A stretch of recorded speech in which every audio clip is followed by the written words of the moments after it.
现在欢迎您来到高白手世界。 제가 20년 전쯤에 미국에서 방학 때 시간이 며칠 정도 남아서 패키지 여행을 떠난 적이 있었습니다. 그때는 시내 여행사 앞에 이제 여행 광고문 같은 걸 볼 수 있게 해놓아서 살펴봤는데 비교적 가까운 거리에서 가볼 만한 곳은 이제 동부 여행이 있었습니다. 그 코닝 유리박물관, 나야가라 폭포, 캐나다 가서 배 타고 섬 주변 보고 CN타워 가고 시내 관광하는 일정이었습니다. 그래서 미국 여행사하고 중국 여행사하고 이제 있어서 가격 비교를 해봤는데 중국 여행사가 훨씬 저렴했습니다. 그래서 다른 지인하고 같이 이제 단체 관광을 가기로 했죠. 여행 당일에 이제 출발 장소인 브루클린 브릿지를 갔는데 가 보니까 저하고 지인 빼고 운전사 흑인 여성 빼고는 가이드 포함 모두 중국인이었습니다. 물론 그 전에도 한국에서 20년 넘게 살았으니까 분명히 길을 걷다가 중국인들을 많이 마주쳤겠지만 상대방이 중국인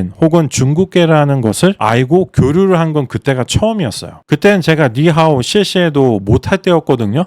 왜 이렇게 저렴한가 여행을 하면서 보니까 숙박, 식당 모두 중국 업체를 이용하더라고요. 그때 태어나서 처음으로 그 돌아가는 원형 식탁에서 밥을 먹었죠. 사람 8명에서 10명이 앉아서 식사하면서 그 반찬 돌리는 식탁 아시죠? 어쨌든 별다르게 쇼핑 코스가 있었던 것도 아니고 여행은 생각보다 굉장히 괜찮았습니다. 그러니까 마지막 날 이게 뉴욕으로 돌아와서 이제 지하철을 타고 이제 집에 가려는데 제가 워낙 조용히 잘 따라다녀서 그랬는지 가이드가 그 중국인 전용 버스를 무료로 태워주겠다는 거예요. 그래서 브루클린 브릿지 근처에 이제 차이나타운이 있거든요. 그리고 이제 퀸즈의 플러싱이라고 아시안이 많이 사는 동네가 있어요. 그 구간을 운행하는 중국인 전용 버스가 있다는 거예요. 그래서 이제 차이나타운에서 거기까지 가려면 이제 보통 카날 스트리트에서 지하철 타고 이제 타임스 스퀘어까지 가서 7호선 갈아타고 종점까지 가야 되거든요. 그러니까 돌아가는 거죠. 그러니까 지금 같으면 이게 나를 당구려고 그러나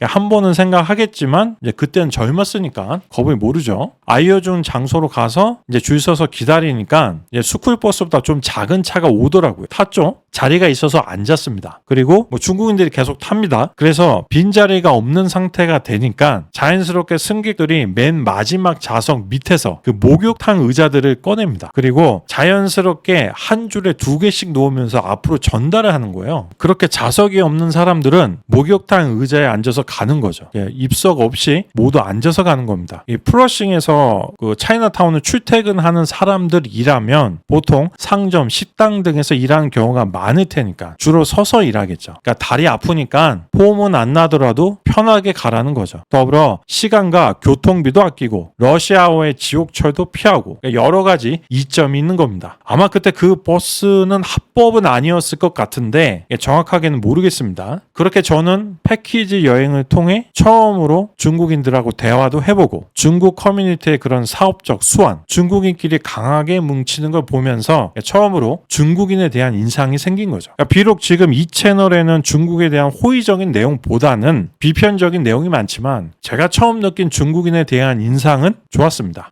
물론 그 뒤로 한국, 미국, 중국에서 공부하면서 일하면서 한족, 조선족들을 많이 겪어보니 더 좋게 생각하게 된 부분도 있고 더 싫어하게 된 부분도 있습니다. 중국인들의 가장 심각한 문제 중 하나는 폐쇄성입니다. 제가 만약 중국 축구는 이런 문제가 있습니다 라고 이야기를 하면 내용이 맞고 틀린 게 중요한 게 아니라 중국 사람들은 일단 불쾌해합니다. 문제가 있으면 자꾸 공론화를 시켜서 해결이 될 수 있는 단초를 마련해야 하는데 평생을 항상 국가에 대해서 순종해야만 한다고 세뇌를 당하며 살아와서 문제가 있다는 것을 인정하지 않죠. 그런데 문제를 자꾸 감추려고만 하면 언젠가 더 큰 문제가 되어서 돌아옵니다. 남의 조언을 발전하는 계기로 삼을 생각을 해야지 자존심만 상해하면 평생 그 자리에서만 머물게 됩니다. 중화사상이라는 말 많이 들어보셨죠? 네이버에서 두산백과를 검색해보면 다음과 같이 설명하고 있습니다. 쉽게 이야기해서 중국이 세계 중심이고 나머지는 다 오랑캐이며 중국의 황제는 하늘의 아들인 천자고 천자는 천하를 다스릴 천명을 받았다는 관점입니다. 중국 문화가 다른 문화들보다 우월하고 중국의 전통을 인류 성취의 정점이라고 보는 것입니다. 중화사상은 영어로는 보통 시노센트리즘, 중국 중심주의라고 번역을 합니다. 위키피디아는 다음과 같이 설명하고 있습니다. 중국 중심주의는 중국이 세계의 문화적, 정치적, 경제적 중심이라는 세계관을 의미합니다. 이는 여러 중국 왕조에서 핵심적인 개념이었습니다. 중국인들은 자신들이 천자로 알려진 황제에 의해 통치되는 천하라고 생각했습니다. 중원 이외의 지역에 사는 사람들은 야만인으로 간주되었습니다. 또한 한국이나 일본 같은 중국 밖의 국가들은 속국으로 여겼습니다. 중국의 이런 관념은 자만을 넘어선 나르시시즘에 가깝다고 봐야 할 것 같습니다. 우리는 그동안 중국의 이러한 관념을 중화사상이라고 불러왔습니다. 하지만 이는 중국인이 사용하는 용어가 아닙니다. 쉽게 이야기해서 중국인에게 중화사상이 뭐냐고 물어보면 중국 전통사상 혹은 중국 전통 문화사상을 떠올리며 공자, 맹자, 장자, 노자 등을 말하는 것이라고 생각할 가능성이 큽니다. 만약 여러분이 중국에서 공식적으로 쓰이는 단어를 알고 싶으면 바이두백과에서 검색을 해보시면 됩니다. 검색이 되면 공식적인 개념인 것입니다. 우리가 흔히 말하는 중화사상은 중국어로는 중국 중심주의를 뜻하는 것으로 볼 수 있습니다. 중국 중심주의는 중국을 세계 문명의 중심으로 보는 개념이며 이는 고대 중국의 세계관 중 하나입니다. 중원 지역은 세계의 중앙으로 간주되었고 중원 이외의 민족은 문화가 부족한 지역의 사람 혹은 오랑캐라고 불렀습니다. 중국의 황제는 천자, 중국의 황조는 천조 혹은 상국으로 여겨졌으며 다른 민족과 중국의 관계는 조공국이나 속국의 관계로 봤고 수령은 황제가 아닌 왕으로 불렀습니다. 동아시아 역사에서 주변의 소국들이 중국 동아시아 외교의 지배적인 위치에 도전한 사례는 매우 희소합니다. 중국 중심주의는 고대 중국인들이 자신들의 문화에 대한 자부심과 외교 관계에서의 우월감을 반영한 것입니다. 그러나 역사의 변화와 문화 교류에 따라서 이러한 관점은 점점 더 넓은 문화 교류와 상호 존중으로 대체되었습니다. 마지막 문장이 황당하죠? 중국 중심주의가 이제는 문화 교류와 상호 존중으로 대체되었다고 합니다. 과연 이 의견에 동의할 수 있는 외국인들이 얼마나 될까요? 중국은 서구의 영향을 받아 근대화 과정을 거쳤음에도 아직도 중국 정책과 외교에서는 중화 사상의 흔적을 어렵지 않게 찾을 수 있습니다. 한 가지 궁금한 것은 도대체 중화 사상이라는 단어는 어디에서 만들어져서 사용하게 된 것일까요? 물론 학술적으로 완전히 검증된 내용은 아니지만 일본을 기원으로 봐야 할 것 같습니다. 중화 사상이라는 용어는 한자를 사용했지만 일본에서 만들어진 틀림없는 일본식 개념입니다. 1909년 4월 23일 요미우리 신문 단문에 중화 사상이라는 단어가 출연한 것은 당시 빙점까지 떨어졌던 중일 양국의 관계를 떠올리지 않을 수 없습니다. 일본 역사학 사전의 해석에 따르면 중화 사상은 민족주의, 쉽게 말해 자국을 자랑하는 사상입니다. 중화 사상은 예법과 도덕으로 사람을 구분하며 예법과 도덕이 없는 이 민족은 성인의 도에서 멀리 떨어진 금수와 같다고 봅니다. 어느 민족이나 자국을 자랑하는 사상이 있기는 하지만 중화 사상은 중원과 오랑캐의 구별을 중시하는 특징이 있습니다. 중국과 중국인이 주변 민족이나 정치 공동체를 인식하는 관점에 대해서 중국과 중국인의 민족성을 묘사하고 비판하는 일본의 중화 사상설은 일본 근대 민족주의의 발생과 끊임없는 팽창의 배경 속에서 생겨났고 퍼지기 시작한 것입니다. 바로 이러한 역사적 배경 때문에 일본어 서술에서 중화 사상이란 용어는 처음부터 중국과 중국 민중에 대한 적의와 공격성을 담고 있는 표현이었습니다. 이처럼 중화 사상이라는 용어는 중국인들이 만든 게 아니라 일본인들이 중국인과 중국의 역사, 문화적 세계관을 수세기에 걸쳐 접하면서 알게 된 중국의 본 모습을 나타내는 표현인 것입니다. 영상을 시작하면서 말씀드렸던 중국인 커뮤니티의 강한 결속의 이유 중 가장 큰 것은 물론 중화 사상이 아니라 바로 이익 때문입니다. 중국인들끼리 뭉쳐서 자신들만의 교통수단을 마련하고 출퇴근하면 더 편하며 시간을 아낄 수 있고 중국인이 운영하는 상점들만 이용하면 중국인들은 더 좋은 가격으로 구매할 수 있고 상점 역시 중국인들이 필요로 하는 더 많은 상품들을 준비할 수 있겠죠. 중국인들은 중국인끼리 뭉쳤는데 오히려 경제적인 이익이 더 작아진다면 절대로 뭉칠 사람들이 아닙니다. 다만 최소한 비슷한 손익이라면 혹은 장기적으로는 이익을 기대할 수 있다고 생각하면 그들의 관념 속에 깊게 자리 잡고 있는 중국인과 중국인이 아닌 사람들을 철저하게 구별하는 중화 사상의 폐쇄성이 작동하기 시작하는 것입니다. 물론 외국에서 중국계들이 서로 모여서 힘을 합쳐 살아가는 건 생존에 큰 도움이 될 수 있습니다. 하지만 이러한 폐쇄성이 중국이라는 하나의 국가에 미치는 영향을 살펴보면 어렵지 않게 심각한 문제점을 발견할 수 있습니다. 문화나 국력은 다른 국가와 교류를 통해서만이 제대로 발전할 수 있는데 자신들의 문명이 가장 위대하다고 생각하면서 세국을 하니 국가 경쟁력이 허물어지는 겁니다. 조선 역시 중국만 쳐다보며 세국을 하다가 먼저 개혁 개방을 한 일본에게 처참하게 당했죠. 중국인들은 북반 유목 민족들의 침입을 막기 위해 만리장성을 건설했다고 말합니다. 물론 성을 쌓아 외부의 적으로부터 자신들을 지키는 건 당연한 일입니다. 하지만 만리장성 건설의 목적은 방어뿐만 아니라 외부와의 교류마저 완전히 끊어버리겠다는 생각까지 담고 있는 것입니다. 그렇게 외부와의 교류를 끊어버리니 결국 어떤 일이 생겼습니까? 중국은 약해졌고 한족들은 오랫동안 이민족에게 나라를 뺏기고 피지배 민족으로 살아야만 했습니다. 나와 남을 단절하는 것은 강이나 바다로 연결되지 못하는 물이 고여서 결국 썩게 되는 것과 같은 이치입니다. 하지만 중국은 여러 번 큰 역사적인 고통을 겪고 나서도 이 간단한 이치를 아직도 깨우치지 못해서 지금도 유튜브조차 제대로 볼 수 없는 폐쇄적인 사회를 만들어가고 있습니다.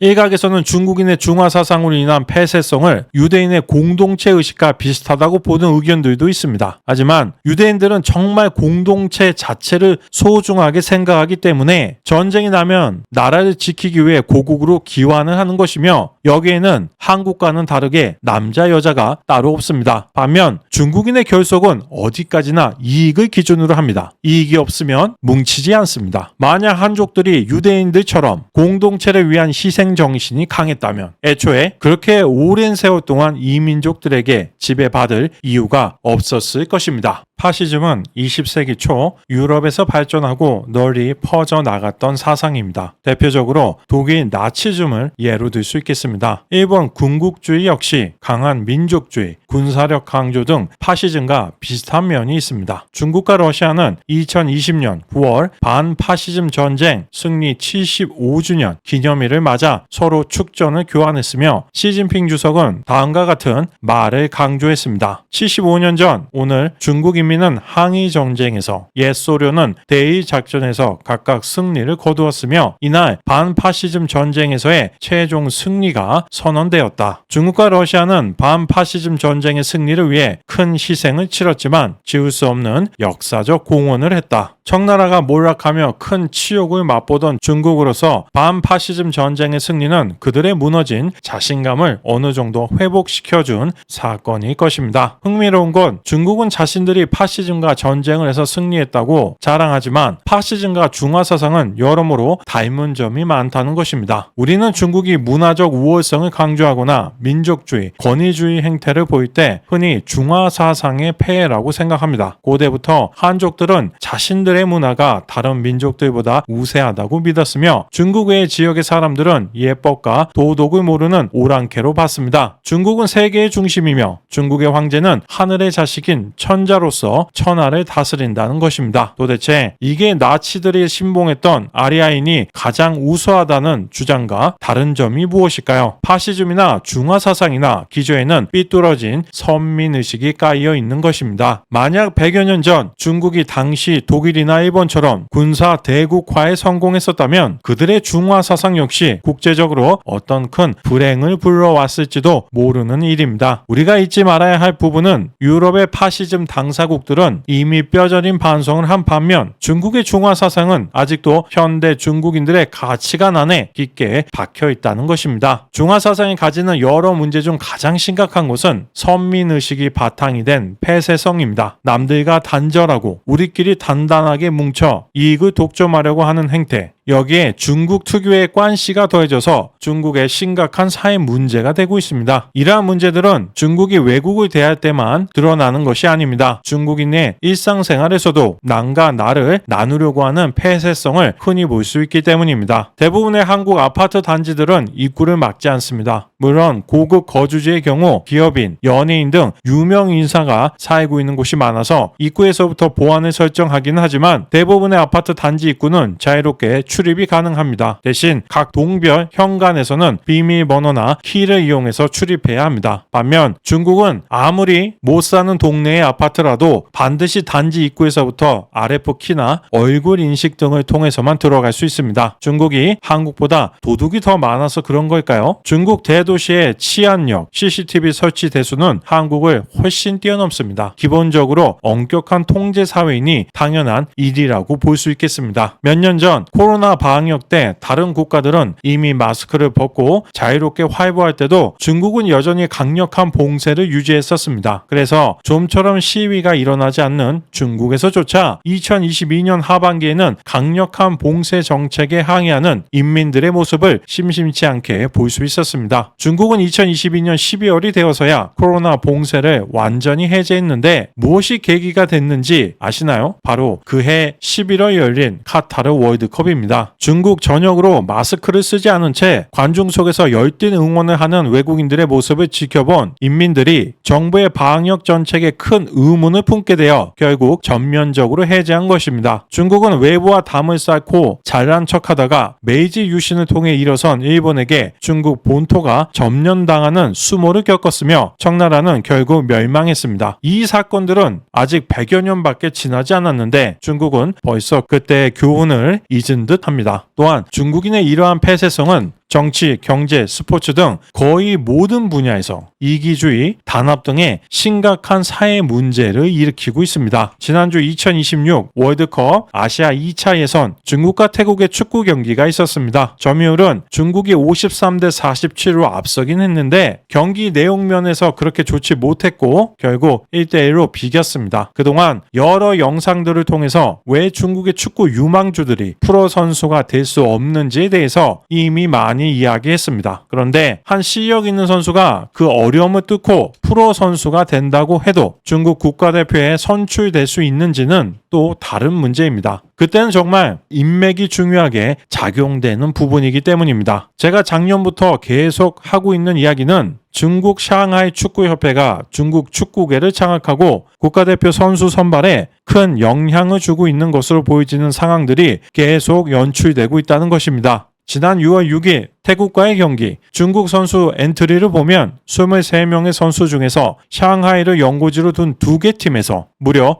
9명이 선출되었고 경기 선발로는 5명이 나갔습니다. 이것도 이번에 샹하이 하이강의 우레이가 국대 명단에서 제외되어서 그런 겁니다. 중국 슈퍼리그 팀은 총 16개인데 상하이에 연고를 둔 2개 팀 비율로 보면 12.5% 안에서 선발 선수의 거의 절반이 선출된다는 건 이상한 일입니다. 물론 한두 경기에서만 그랬다면 이해할 수 있죠. 그런데 몇 년 동안 주구장창 중국 국대 선발 명단에 상하이 2개 팀이 절반가량을 계속 차지하고 있다면 그건 이상한 거죠. 상하이 축구계가 폐쇄적으로 뭉치고 인맥관계를 적극적으로 사용한 게 아니라면 다른 이유로는 합리적으로 설명될 수 없는 부분이라고 생각합니다. 그런데 중국 축구가 과연 국제대회에서 선전할 수 있을까요? 많은 중국 축구 팬들은 왜 중국 축구가 발전하지 못하냐고 궁금해합니다. 하지만 우리 채널도 그렇고 크리티컬한 원인들에 대해서는 이미 많은 사람들이 충분히 이야기했다고 생각합니다. 중국인들 머릿속에 깊게 박혀있는 중화사상, 그로 인한 폐쇄성이 공산당이 딴 독재 환경에서 마치 암처럼 중국 축구계를 병들게 하고 있기 때문입니다. 이게 유튜버인 저조차 파악하기 어렵지 않은 원인이라면 중국의 축구 관계자들 역시 모두 잘 알고 있을 것입니다. 과연 그 중에서 누가 용기를 내서 이 문제를 공론화시킬 수 있을까요?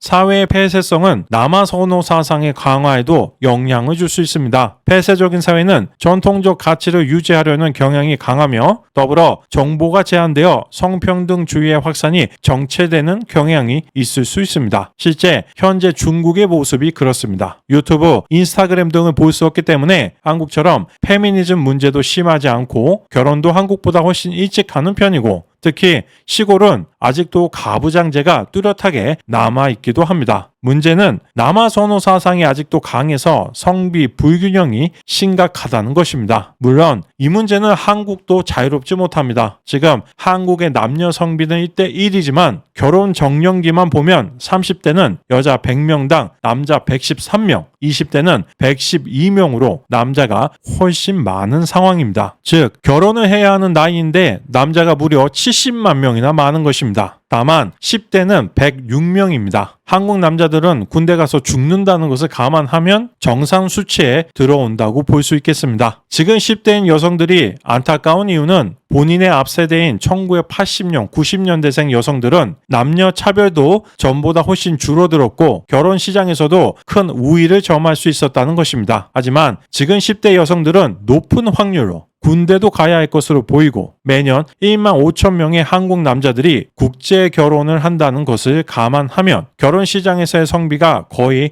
1대 1이 될 것으로 보이기 때문에 지금처럼 대우받으면서 결혼하지 못할 것으로 예상됩니다. 현재 한국은 결혼 정년기 기준 남자가 70만 명이 더 많아서 큰 사회적 문제가 되고 있는데 사실 이는 중국에 비하면 그리 큰 문제가 아닙니다. 중국의 인구 구조를 보면 남성이 약 7억 2천만 명, 여성이 약 6억 9천만 명으로 남성이 무려 3천만 명이나 더 많습니다. 한국처럼 여성의 수명이 남성보다 길기 때문에 20세에서 39세 결혼 연령으로 좁혀서 보면 남성이 5천만 명 이상 더 많다는 뜻입니다. 과연 중국이 이 문제를 어떻게 해결할 수 있을지 기추가 주목됩니다. 이처럼 중화 사상의 악 영향이 크다면 우리는 중국이 중화 사상을 계속 잘 유지해 주기를 바라야 하는 걸까요? 꼭 그렇다고 볼 수 없는 이유는 파시즘이 주변 국가들에게 큰 해를 끼친 것처럼 중화 사상 역시 언제든지 우리에게 큰 피해를 줄 수 있기 때문입니다. 예를 들어 중국의 영화 검열이 엄격한 것을 중국만의 문제로 볼 수 없는 이유는 다른 나라의 컨텐츠들이 중국 시장을 위해 중국 기준에 맞춰서 제작하니 결국 전 세계인들이 중국 기준의 영화를 보게 되는 것과 비슷한 이치입니다. 즉 중국이 혼자만 망하면 아무 신경을 쓰고 싶지 않은데 이웃이고 또한 워낙 인구가 많아서 어쩔 수 없이 우리까지 영향을 받게 되는 것입니다. 우리가 또 한 가지 생각해 봐야 하는 건 지금 중국과 국경을 접하고 있는 국가들 중에서 단 하나도 잘 사는 국가가 없다는 것입니다. 물론 국가의 발전은 여러 가지 요인들이 작용하기에 단순히 중국과 붙어 있어서 발전하지 못했다고 볼 수는 없지만 어떤 나라든지 주변에 있는 강대국으로부터 영향을 안 받을 수는 없습니다. 더불어 그 강대국이 개방보다는 폐쇄, 나누기보다는 독점하기를 좋아하며 교류보다는 군림하기를 원한다면 주변 국가들 입장에서는 발전하기 쉽지 않을 것입니다. 만약 중국이 GPS, 컴퓨터, 인터넷 등을 먼저 발명했다면 과연 미국처럼 다른 나라들과 그 기술을 나누려고 했을까요? 인류의 공동 번영을 위해 그 귀중한 기술들을 사용했을까요? 중국이 먼저 사다리를 타고 올라갔다면 어떻게든 다른 사람들은 사용할 수 없도록 자신이 사용했던 사다리를 불태워버렸을 가능성이 매우 큽니다. 오늘 영상은